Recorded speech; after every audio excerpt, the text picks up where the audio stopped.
Okay, welcome back to eBiz Startup Secrets.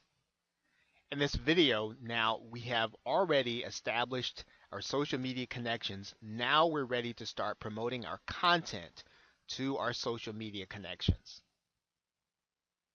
So you should already have established some relationships with key people on each of the social networks. Not all of the key people in your niche will be operating on all of the social networks, but you may want to start by operating on all the social networks so that you can get to know the key people, because what you're going to start doing now is sharing the content that you create. Now, the content you create, of course, should be helpful to their community.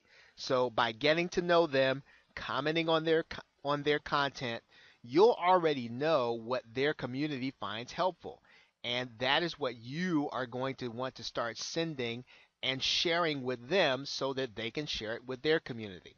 The more opportunities that you get to share your content with other people's community, that will help you to grow your base and to get people to want to subscribe to your email newsletter.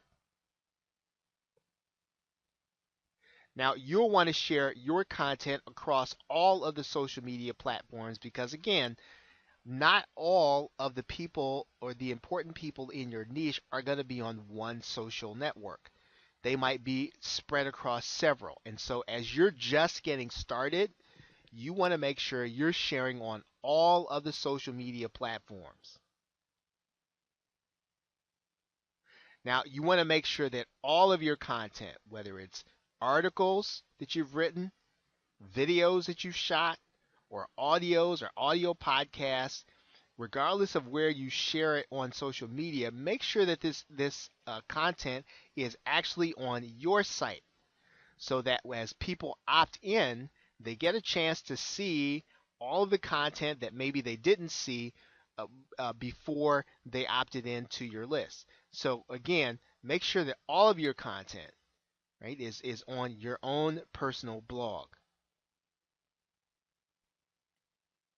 And then, of course, you'll want to make sure that those email subscribers that you are sharing your content with them also.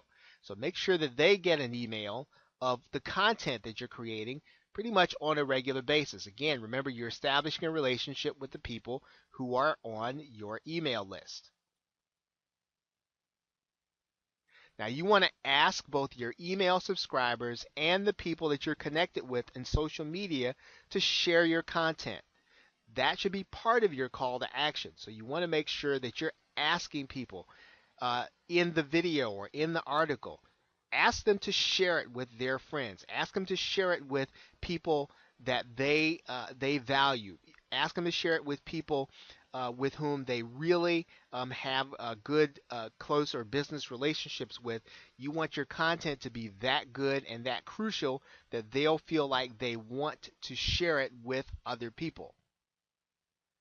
Okay, so with that, thanks, and I will see you in the next video when we will start talking a little bit about the keys to content creation.